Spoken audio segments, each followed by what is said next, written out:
Jakarta, Raja Wali News TV. Mantan Menteri Pendidikan, Kebudayaan, Riset, dan Teknologi, Mendikbudristek, Nadiem Anwar Makarim, resmi ditetapkan sebagai tersangka baru dalam kasus dugaan korupsi pengadaan laptop Chromebook di Kemendikbudristek. Penetapan itu dilakukan Kejaksaan Agung pada Kamis, 4 September 2025, setelah Nadiem menjalani pemeriksaan di Gedung Jampitsus. Saat meninggalkan gedung pemeriksaan, Nadiem menyampaikan pernyataan singkat. Dengan wajah tegar, ia menegaskan tidak terlibat dalam kasus tersebut. Saya tidak melakukan apapun. Tuhan akan melindungi. Kebenaran akan keluar, ujarnya Kamis sore. Rincian penetapan tersangka.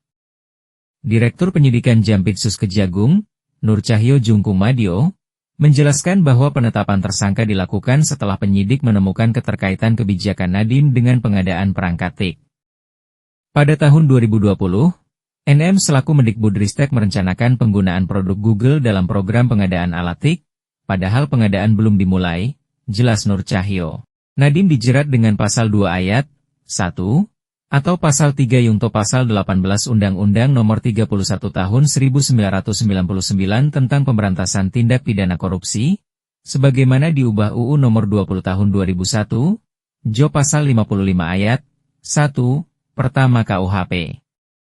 Untuk sementara, ia ditahan di Rutan Salemba Cabang Kejaksaan Negeri Jakarta Selatan selama 20 hari ke depan. Total 5 tersangka. Dengan penetapan ini, total sudah ada 5 orang tersangka dalam kasus dugaan korupsi pengadaan Chromebook periode 2019-2022.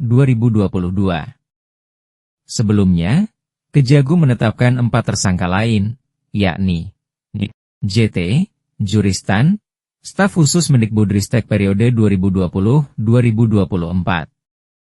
BAM, Ibrahim Arif, mantan konsultan teknologi di Kemendikbudristek.